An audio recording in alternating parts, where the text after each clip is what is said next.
O tema Políticas Públicas para superar desigualdades sociais e regionais pretende suscitar o interesse e a discussão para o fato de que, em nosso país, a constituição e a consolidação das desigualdades regionais foi um processo muito complexo, no qual a articulação e integração das regiões ocorreram a partir de uma região hegemônica que, na formação do mercado interno nacional, ocupou espaços econômicos relevantes e, simultaneamente, consolidou diferenças marcantes entre as diversas partes do território nacional. Convidamos para compor e coordenar os trabalhos da mesa o senhor Rogério Macanhão, diretor de Assuntos Parlamentares e Relações Institucionais da FENAFISCO.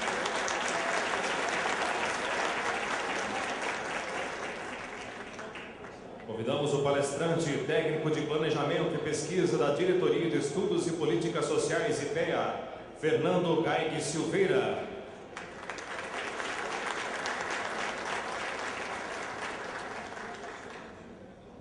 Convidamos o debatedor deste painel, o deputado federal Arthur Bruno, para compor a mesa.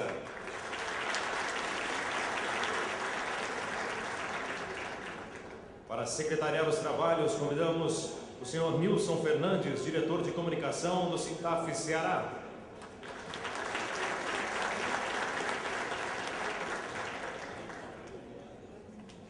Convidamos a presidente do Sindifisco Alagoas, a senhora Lúcia Maria Beltrão Nunes.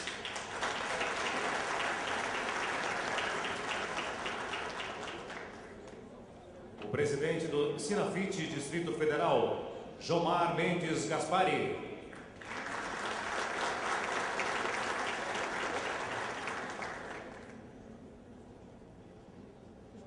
O presidente do Sintaf Mato Grosso, Ricardo Bertolini.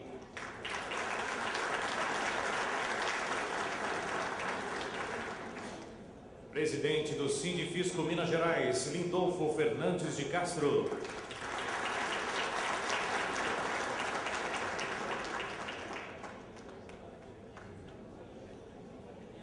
O diretor financeiro do Sindifern Rio Grande do Norte, Juarez Moura Cavalcante.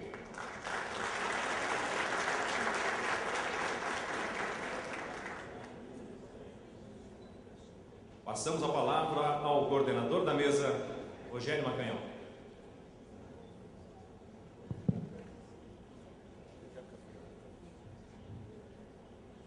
Boa tarde, colegas.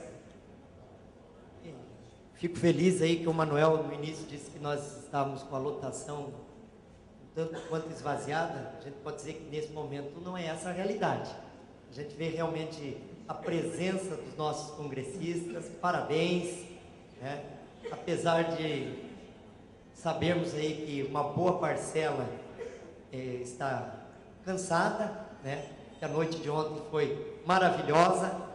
Alguns outros com sono, outros já um tanto quanto afônicos, mas a gente vê que a categoria está interessada e está preocupada, sim, com os destinos desse nosso país.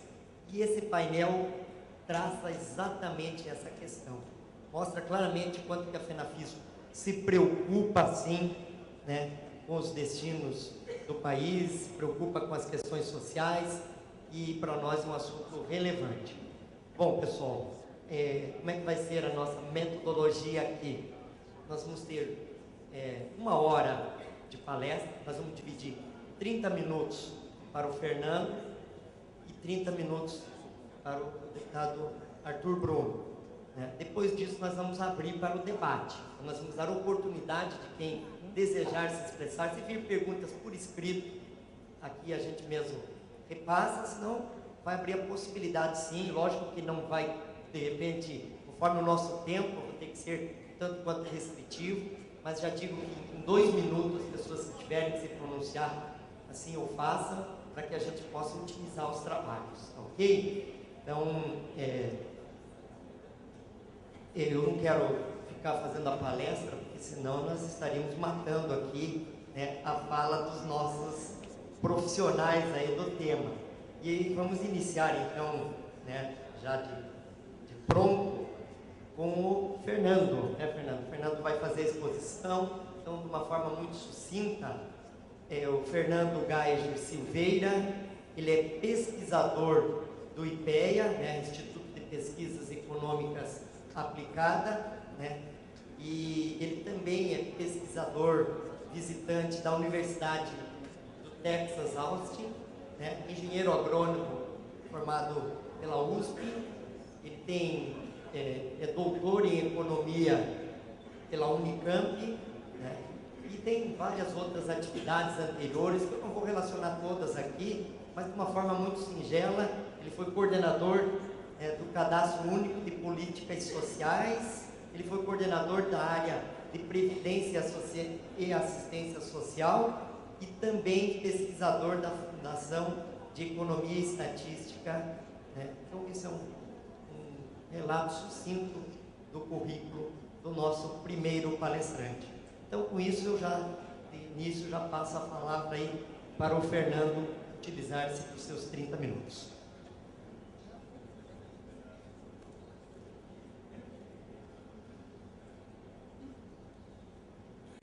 Boa tarde a todos. Inicialmente, é um grande prazer em Francisco, agradeço o convite, na verdade, agradeço a confiança do presidente Beck, do convidado, que passou essa tarefa para mim, espero poder cumprir ela. Eu peço desculpas, porque vai ter várias transparências, vou fazer em inglês, não imaginei que fosse fazer isso, mas dessa vez o texto em inglês está com gráficozinhos mais bonitos. Na próxima vez eu prometo a gente fazer uma coisa mais tupi-guarani, né, como Lima Barreto, mas enfim, vai ficar tudo compreensível. Na verdade, eu trouxe um trabalho que há muito tempo eu desenvolvo sobre equidade fiscal. São poucos os trabalhos nessa área, de a gente tentar medir os impactos distributivos da tributação e do gasto público. Nos países desenvolvidos, a gente tem bases de dados mais constantes e de boa qualidade que permitem que a gente faça essas estimativas mais correntemente. No Brasil, nós a temos, nós não temos com a regularidade que se espera. A grande pesquisa para eu fazer uma avaliação da tributação e das transferências do governo, sejam monetárias, previdência, assistência, seguro-desemprego, ou em espécie, provisão pública de saúde e educação, principalmente, é por uma pesquisa amostrais e uma pesquisa em específica, que é a pesquisa de orçamentos familiares, onde as famílias reportam todos os seus rendimentos e todos os seus gastos. Nos seus gastos também reportam aqueles que têm a ver com deduções sobre os seus rendimentos ou sobre os impostos que oneram o seu patrimônio, IPVU, IPTU, IPVA e IPTU. E, ao mesmo tempo, a gente tem todo o levantamento do consumo, então a gente tem como, com base no consumo que as pessoas reportam, utilizando ou as alíquotas nominais, ou os regulamentos, ou usando as contas nacionais, tentar chegar a estimativas da incidência dos tributos indiretos que incidem sobre esse consumo.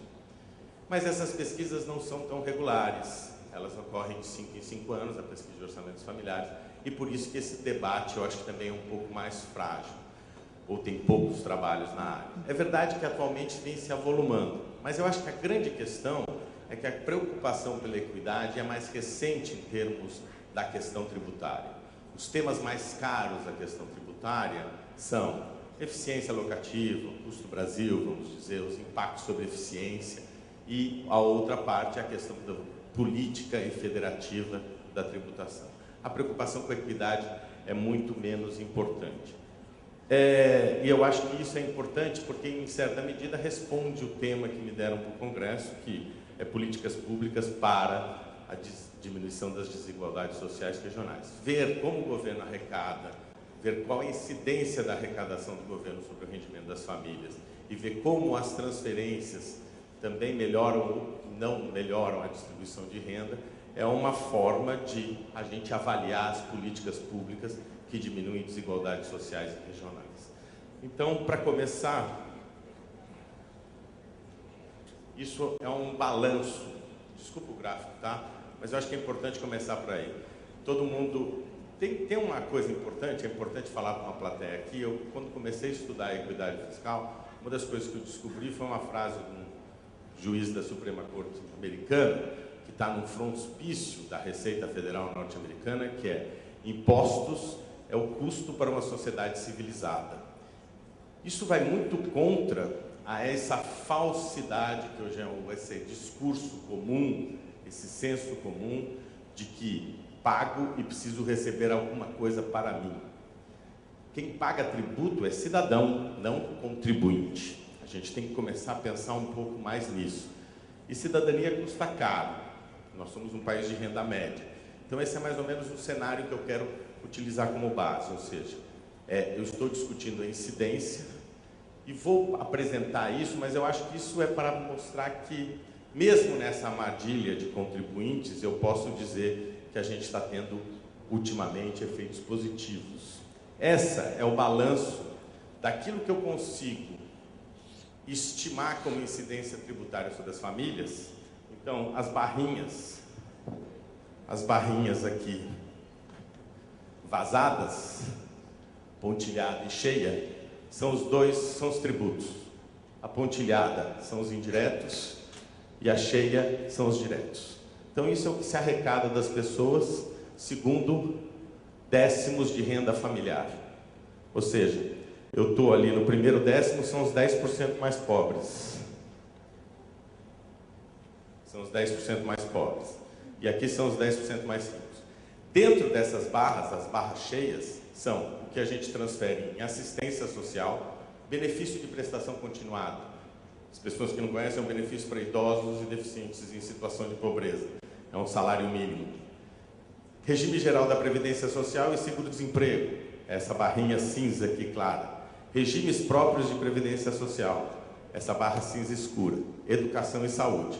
Em 2003, até o 7º décimo de renda, todos eram positivos, pagavam menos e recebiam mais. E eram mais financiadores do sistema, o 8º, 9º, 10º de renda. Por que isso? Primeiro, deixar claro que eu não consigo captar todos os tributos, porque tem parcela importante dos tributos que eu teria que fazer hipóteses de translação até chegar ao consumidor, que são muito difíceis. Então, por exemplo, contribuição social sobre o lucro líquido, eu não estimei a incidência sobre as famílias. O imposto de renda da pessoa jurídica também não fiz. O imposto sobre comércio exterior também não. O imposto sobre importação também não. E também as contribuições patronais, a contribuição previdenciária patronal. Ainda que essa contribuição, os livros de microeconomia, considerando as elasticidades, demanda e oferta do mercado de trabalho, essas contribuições são, grande parte delas, pagas pelos empregados.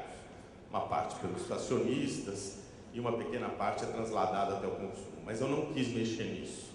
Então, por isso que eu não pego toda a carga, pego em torno de 75% dela. No gasto social, eu também chego, mas aí meu número é um pouco melhor. Porque saúde, educação, previdência, assistência, somam quase 90% do gasto público, social principalmente, né? Então, em parte, esses créditos aqui se devem a isso. O que aconteceu em 2009? Primeiro, em 2009, a gente viu que só a parcela monetária já estava fazendo balanços positivos nos décimos inferiores. E todo mundo melhorou. Porque houve um crescimento bem interessante, principalmente dos gastos no regime geral da Previdência Social, em função do crescimento do salário mínimo, crescimento real do valor do salário mínimo. Teve crescimento importante em função tanto do crescimento do benefício de prestação continuada, quanto da criação e expansão do programa Bolsa Família, e teve aumentos da ordem de 1%, 1,5 pontos percentuais nos gastos de saúde e educação sobre o PIB. Então, a primeira coisa é, nesse balanço de quem paga e quem recebe, melhorou muito. E melhorou muito para principalmente os mais pobres. Então, algumas dicotomias que a gente vê de vez em quando em estudos, você prefere pagar menos tributo e ter menos funcionários públicos? Um livro que está na cabeça do brasileiro, a pessoa pergunta isso. Você quer pagar menos tributos e ter menos funcionários públicos? No cálculo é arriscado. É arriscado porque nosso gasto é um gasto progressivo. O nosso sistema como um todo ficou um sistema mais progressivo. E isso é o que a gente vê nesse slide. Aqui está o índice de Gini, nessa linha vermelha, é o índice de Gini de 1995 até 2010. Você veja como ele caiu, como a desigualdade caiu. E as barras aqui é a carga. Então, o que a gente viu foi uma diminuição muito grande na desigualdade, sem uma alteração muito grande na carga. Então, esta é a principal novidade que a gente viu nos últimos anos. Por que isso? O que mudou? O que melhorou? Primeira coisa a observar aqui, não, depois eu volto a isso. Primeira coisa que melhorou foi o gasto em previdência social, que ficou mais progressivo. Aqui eu pego os dois gastos, os dois bolos. O bolo das contribuições e o bolo das aposentadorias. Aqui, então, é a situação em 2002, 2003. Opa, desculpa, gente.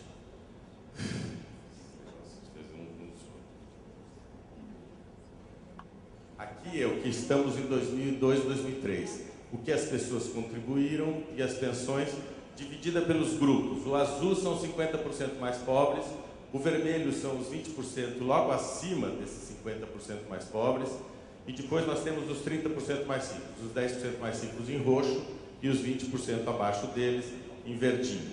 Então, em 2003, os mais ricos tinham como responsabilidade 48,4% das contribuições previdenciárias e recebiam 49% das pensões. O que, se vocês forem ver, reflete muito o mercado de trabalho. Mas aqui a gente teve um ganho, porque caiu 5 pontos percentuais aqui e aumentou 2 pontos percentuais aqui. Né? Então passaram a contribuir mais e ganhar menos. O regime geral da Previdência Social foi o grande responsável, mas também as medidas sobre o regime próprio de Previdência Social, que nos afetou. Na verdade, nós, funcionários públicos, sejam federais, sejam estaduais, temos alguma responsabilidade na aposentadoria, no gasto regressivo. A nossa Previdência é um dos aspectos muito regressivos. Então, algumas mudanças que foram feitas com a emenda 41 em 2003, que a gente não gosta, evidente, que mexe no bolso da gente, foram positivas, assim como a gente espera que sejam positivas as mudanças recentes. Mas, principalmente, pelo lado da Previdência Pública, a valorização do salário mínimo. A valorização do salário mínimo foi muito importante para que a gente tivesse um aproveitamento dessa progressividade do gasto previdenciário do regime geral. E ela teve efeitos muito bons, a valorização do salário mínimo como política, sobre as regiões mais pobres, porque teve um efeito arrasto muito importante de levar os grupos que estão no mercado de trabalho na informalidade a ter melhorias salariais muito grandes. A outra coisa que teve muita importância nesse período foi os programas de transferência de renda ou de assistência, BPC e o Bolsa Família. Está aqui Scholarship, mas esse vermelhinho azul é Bolsa Família. Isso aqui é quanto da renda representa as transferências assistenciais. A gente vê que são quase 25% para os 10% mais pobres e são quase nada, e se referem somente a seguro-desemprego nos 10% mais ricos. Esta progressividade de um gasto que já representa em torno de 3%, 4%, até 5% do PIB, foi o outro responsável por essa melhoria da distribuição do gasto social.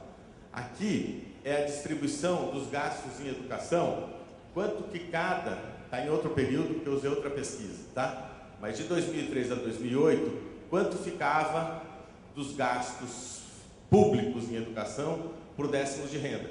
Então, em 2003, os 10% mais pobres ficavam com 10% e os 10% mais ricos com 9,4%. Uma diferença só de um ponto percentual. Ainda que isso seja muito progressivo, porque a renda dos 10% mais pobres é muito mais baixa.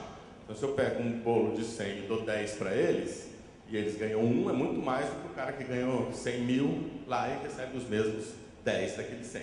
Mas não é progressivo em termos da distribuição do bolo. E a gente vê... Oh, meu Deus do céu. Desculpa mais uma vez.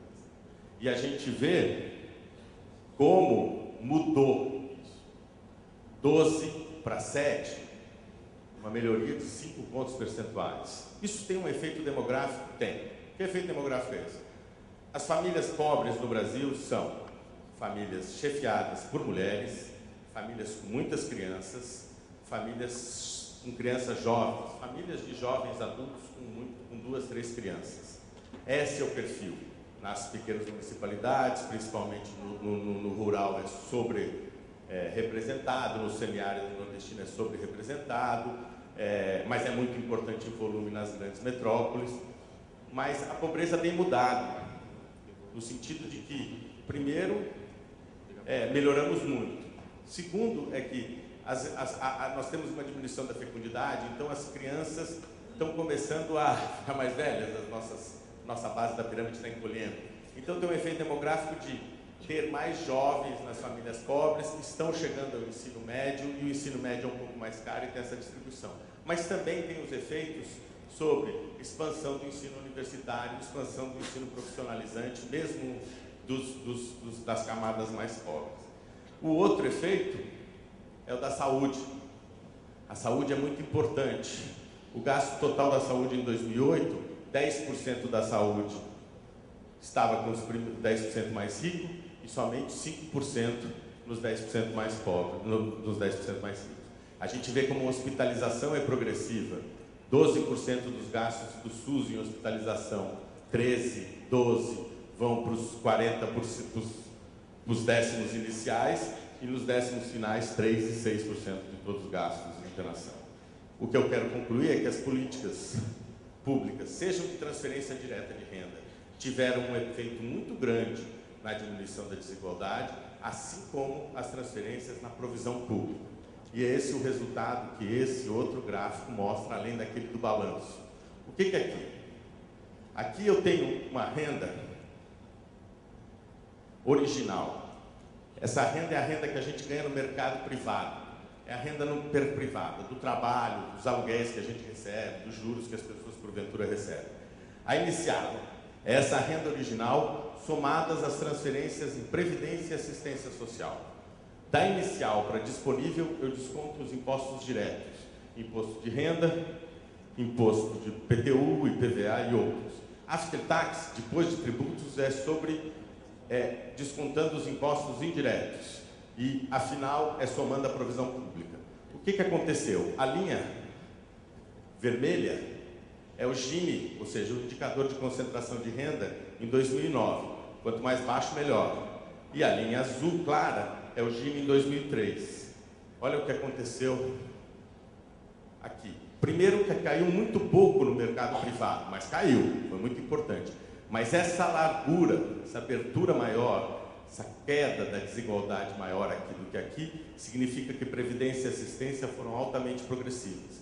Mas você vê que o sistema tributário não mudou, porque esse gap continuou muito parecido. E a gente vê como o sistema aqui repunha tudo que o setor público fazia. E aqui já não.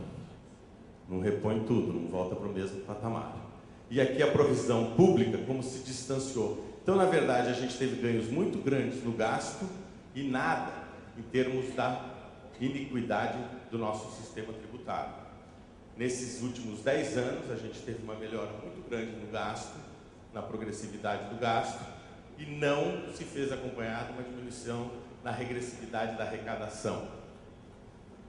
É gozado que nesse mesmo movimento, que lá na frente eu mostro nesse gráfico, se a gente for ver...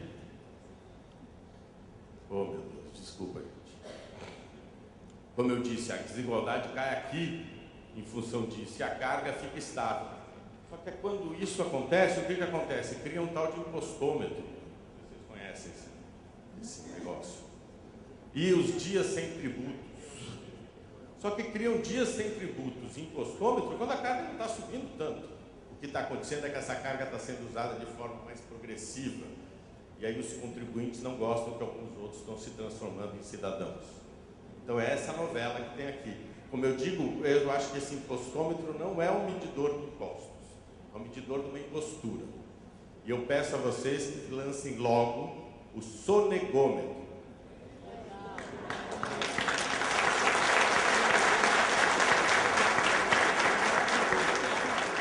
Rápido. Se possível, Agora, tenham a expectativa de que não vai ter a mesma visibilidade do impostômetro. Não fiquem com essa expectativa que o sonegômetro vai aparecer no Jornal Nacional. Não vai. Porque eles também devem sonegar, né? Acredito.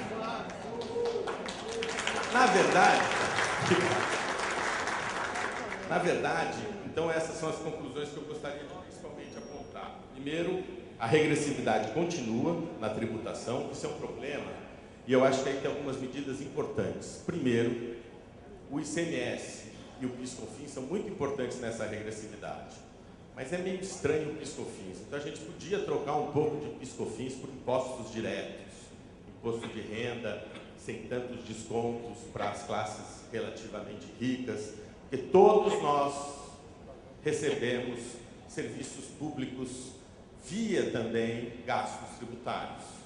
Todo mundo que paga plano de saúde, nós aqui, todo mundo tem 27,5, que é do governo também, né? Então, você tem hoje 45 bilhões de gastos tributários em saúde. Todos nós aqui que tem filhos de escola, tem Bolsa Família também, só que é pela dedução do imposto de renda. Dá um valor até mais alto do que o Bolsa Família. Com a diferença é que seu filho não precisa frequentar 80% da sala de aula. A única coisa que o senhor precisa fazer é entregar a nota fiscal. A performance educacional dele, se ele está indo na escola, isso não interessa para você ganhar esse desconto.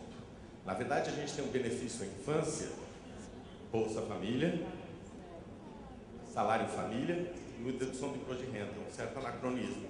E as pessoas acham que a gente só transfere renda para as crianças, para os mais pobres, e que geram até indolência, essas coisas todas, o que não é verdade também. Então, a primeira coisa que eu acho é mudar um pouco esse perfil nosso de arrecadação muito centrado nos impostos indiretos. Mesmo o ICMS, eu acho que alguns têm que diminuir, não podemos tributar alimentos, tem muitos estados que fazem. Fazem porque o princípio do destino também não vale, né? Então fica com determinadas dificuldades de base arrecadatória. Então nós precisamos mudar isso. Tributar alimentos e medicamentos é uma coisa que não se faz num país em que a pobreza é tão grande. Então a gente tem que dar uma mudada. Sobre alguns impostos sobre patrimônio, o IPTU, por exemplo, ele é regressivo, agora está neutro. Coisa mais maluca. Inclusive os gastos em habitação são o que tem pressionado muitas famílias. Eu defendo, mas ainda não me fiz ouvir, espero que agora o deputado esteja aqui, e vocês também, eu defendo o IPTU negativo, né? Aquele negócio de renda negativo, do Suplicy. A ideia do meu IPTU negativo é se a pessoa mora num bairro muito ruim, não tem nada, o setor público vai lá e dá um dinheiro para ele. Né? Até deixar de ser negativo, virar positivo, porque ele já começa a ter serviços. É uma boa, né? Em vez do Haddad fazer aquela nova planta, ele podia fazer umas áreas de IPTU negativo. A gente quer receber porque o Estado ainda não chegou lá. O IPVA também nosso é neutro. Podia ter o IPVA com valor segundo carro. Nos países nórdicos até a multa é progressiva por vezes. Se você toma uma multa no Fusca, é um valor diferente em termos percentuais, em termos de valor, do que se você tomar num carrão. Ou seja, o rico tem que ser mais responsável. Não chega tanto, mas eu acho que isso é uma coisa importante. A outra coisa são algumas políticas que precisam ser feitas públicas, além da gente continuar transferindo recursos em assistência para os mais pobres, a gente ampliando a Previdência Social, incorporando outros segmentos à Previdência Social, é fundamental a gente começar a ter preocupações com o transporte, que é o que mais hoje onera. A ideia do passe livre é muito boa, porque é uma coisa super focalizada. Já viu? Agora o ônibus ficou de graça, então eu vou andar porque é de graça. Ninguém vai fazer isso, né? Ninguém vai, eu vou entrar no ônibus, está bem apertado, mas é de graça. Então, na verdade, uma política de subsídios ao transporte público é interessante porque é com certeza focalizado, com certeza vai chegar entre os mais pobres. Então, eu acho que faltam algumas políticas a gente avançar, em especial na área de transporte e habitação. Em saúde, não resta dúvida que em saúde e educação a gente tem que melhorar também, ampliar, principalmente ampliar o gasto. Em saúde, poderíamos ampliar o gasto diminuindo os subsídios e diminuindo o apoio ao setor privado de saúde. Nós, funcionários públicos, temos até recebemos dinheiro para se afiliar a plano. Isso é contra um sistema público. Se o Estado financia, o nosso mix público-privado na saúde é muito estranho. Teria que discutir mais isso. E a gente teria que ter, como cidadãos, começar a tentar utilizar também o serviço. Já que é um mix, usamos o mix na integridade. As pessoas falam muito mal da saúde pública quando só usam a privada, mas não conhecem, compram. A gente teria que conhecer mais esses serviços para ajudar, inclusive, na melhoria da qualidade deles. Eu sei disso porque escola pública, eu deixei minhas filhas no Fundamental em Brasília, na escola pública, e eu acho que a participação de mais gente, mais background cultural, mais vida civil, ajudam esses serviços. Então é muito importante a gente começar a apoiar de fato a provisão pública em saúde e educação, porque, como eu disse aqui, são gastos altamente progressivos e, ainda que sejam progressivos, são universais. Os outros também poderão se utilizar. E na Previdência os ganhos foram muito grandes e eu acho que isso foi muito positivo. Na verdade, para terminar, eu acho que o recado já foi dado, eu gosto de discutir um pouco esse negócio da qualidade do serviço público. Eu também acho que tem muita coisa ruim, mas é como eu disse, a gente é um país de renda média, mas a gente ouve determinadas coisas que, para colocar a questão da qualidade em discussão, a gente começar a se perguntar. A gente fala muito, eu estudei em escola pública, a escola pública da minha época era muito boa. Falácia. Porque a escola pública da nossa época deixava 50% das crianças fora dela. Então era uma porcaria de dar gosto. Evidente que a que você recebia era muito boa. Então a gente tem que começar a pensar nisso. E mesmo a qualidade da segurança pública. Para a classe média branca é muito boa. Porque o que faz a segurança pública no Brasil? Matam jovens, negros, que assustam a classe média branca. Então a gente de vez em quando tem que pensar a qualidade do serviço público. Por exemplo, eu não tenho uma saúde de qualidade, mas você já contabilizou quanto que você recebe de subsídios? Como eu disse, os gastos tributários em saúde são da ordem de 40 bilhões. Então, a gente tem que começar a rediscutir o que se paga e o que se recebe, tendo em mente que o que a gente paga não é para nós recebermos, mas para que a sociedade ganhe mais coesão social e mais civilidade e forme cidadãos. Muito obrigado, gente.